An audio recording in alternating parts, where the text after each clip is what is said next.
Hi, I'm Alex. There is a version of the nuclear future that arrives as a sealed cartridge, like ink in a printer you never have to see. You load the vessel once, run it for 5 years, and when it is spent you ship the whole thing back to the factory, and the factory sends you a new one. The reactor you live near isn't a sprawling, irradiated cathedral with cooling towers and armed guards. It is a warehouse-grade product sitting on a concrete pad, humming at a temperature low enough that a mistake is a nuisance, not a national emergency. That version is not fiction.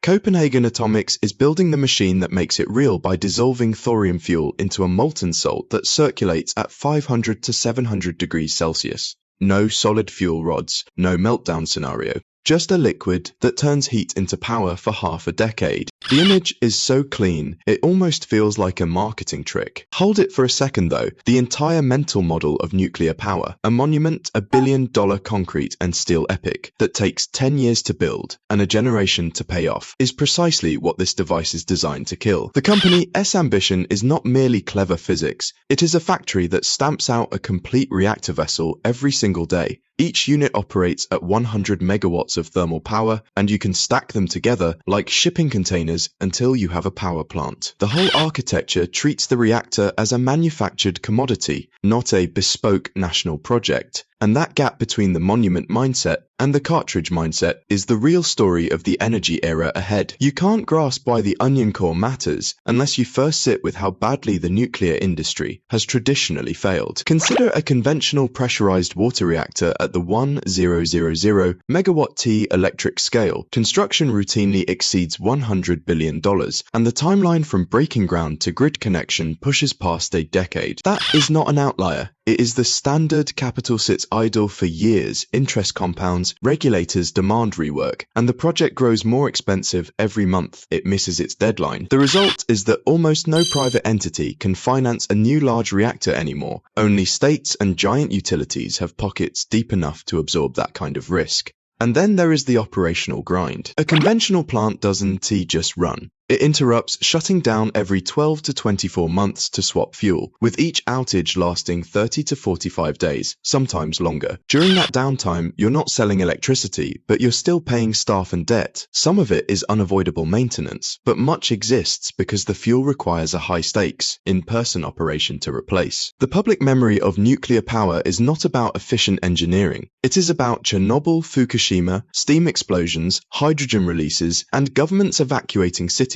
And that fear, justified by those events, has made each new project a political war. That is the failure mode. Now consider what happens when someone builds an entirely different species of reactor, one that removes the physical conditions that created those disasters in the first place. Thorium is scattered across the Earth, S-crust at roughly the abundance of uranium, with 3 to 4 times as much waiting to be used, and known reserves exceed 6 million tons, with India holding the largest share at around 850,000 tons. If you are a country that doesn't have uranium, thorium is the geological gift that changes your strategic calculations. The element itself is T-fissile. A natural thorium-232 nucleus does not split on its own. It absorbs a neutron and transforms into uranium-233, which then actually fissions. That breeding cycle is what makes the thorium story so seductive. But in a conventional reactor, you burn a rare isotope that exists at fractions of a percent in natural uranium, using less than 1% of the energy theoretically available. The thorium to uranium-233 pathway can theoretically raise fuel utilization to near 100%. You are not just mining and burning, you are creating fuel as you go. The carrier medium matters just as much as the fuel. Melt the thorium salts and you get a liquid that is both coolant and fuel at once, circulating at near atmospheric pressure.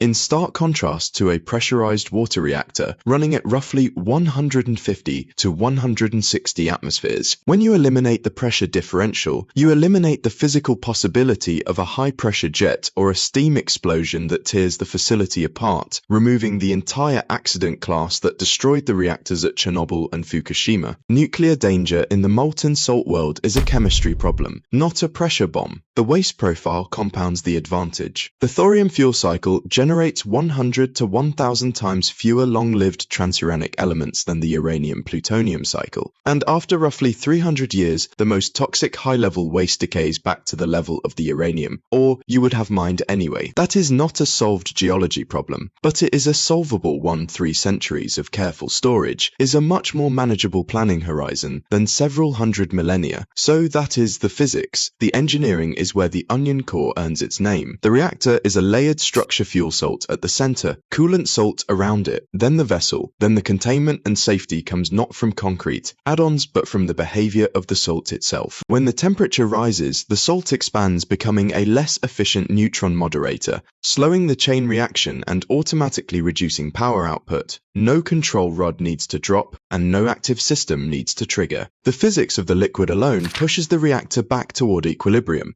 Even if every sensor has failed and every operator is asleep, the difference between a system managed into safety and one safe by design, the entire system runs at near atmospheric pressure, so there is no potential for the catastrophic depressurization that defines pressurized water reactor accidents. And because refueling happens online, you can add thorium salts and remove fission products. While the reactor is running, you get a capacity factor a heavy water plant can only dream of, keeping the plant hot, competitive, and generating revenue instead of dragging it off the grid. The problem with all this rose-tinted physics is the molten salt itself.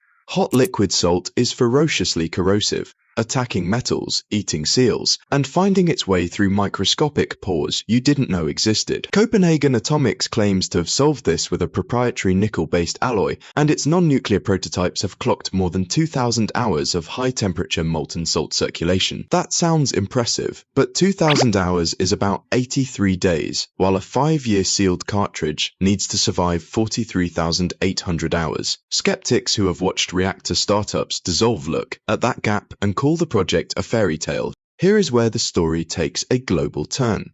In 2023, China S2 megawatt thorium molten salt experimental reactor TMSR LF1 operating in Gansu province received its operating license, the first such license for a thorium molten salt reactor anywhere on Earth. And Beijing has announced a 1000 megawatt T demonstration reactor to follow by 2030. That fact deflates the Western startup exclusivity myth. The Danes are building factory prototypes, but the Chinese have already crossed the regulatory threshold. For anyone saying molten salt reactors are decades away, China's license is the sharpest rebuttal. Meanwhile, the United States is not idle. Bill Gates-backed TerraPower and Southern Company are also developing molten salt reactor concepts, though with chloride salt and uranium fuel in a fast reactor design. That is a genuinely distinct technical lineage from thorium, meaning the future of advanced nuclear is a branching race with legs in Europe, Asia, and North America. The global competition is real, and it is happening faster than any participant alone could drive it. Yet every celebration has to be tempered by the reality of regulators. The nuclear industry is still pre-license for liquid. Fuel thorium reactors, European nuclear safety regulators only began preliminary conversations with molten salt developers in 2024, and Copenhagen Atomics is in that early dialogue. No country yet has a full commercial licensing framework for a reactor where fuel and coolant are the same phase.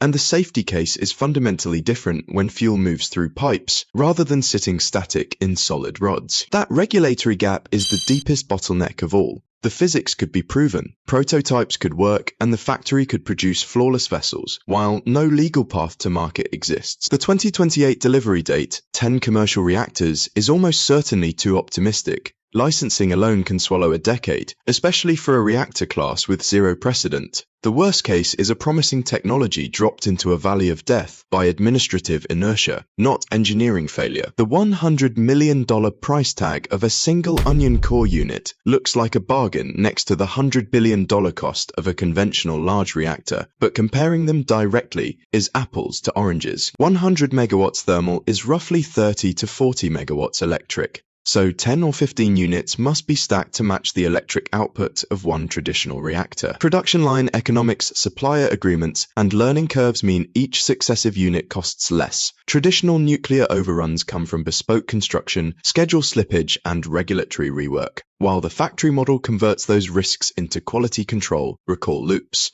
and standardized supply chains. The real metric is lifetime cost per megawatt hour. An online refueling may give a cartridge reactor operating economics that outclass conventional reactors on the number utility executives actually care about. There is a hidden prize beyond electricity. The onion core's outlet temperature exceeds 600 degrees Celsius, hot enough for industrial heat applications like hydrogen production, synthetic fuel synthesis, seawater desalination, and petrochemical cracking. A light water reactor runs too cool to do that. So the addressable market is not merely the power grid, but the entire industrial heat sector, one of the hardest parts of the economy to decarbonize. The future forks. One path is a series of bespoke national monuments that will inevitably shrink. The other is the cartridge-manufactured reactors with sealed cores, swappable vessels, factory learning rates, and safety embedded in physics. The most valuable resource in the clean energy transition is not uranium, thorium, or capital. It is patience, and progress comes through unglamorous accumulations of small wins, not a single spectacular breakthrough. The signals to watch are specific: a third prototype crossing into actual nuclear operation, a first commercial license for a liquid fuel molten salt reactor, a production line shipping 10 vessels before 2030, because that is where the next decade of energy is being built,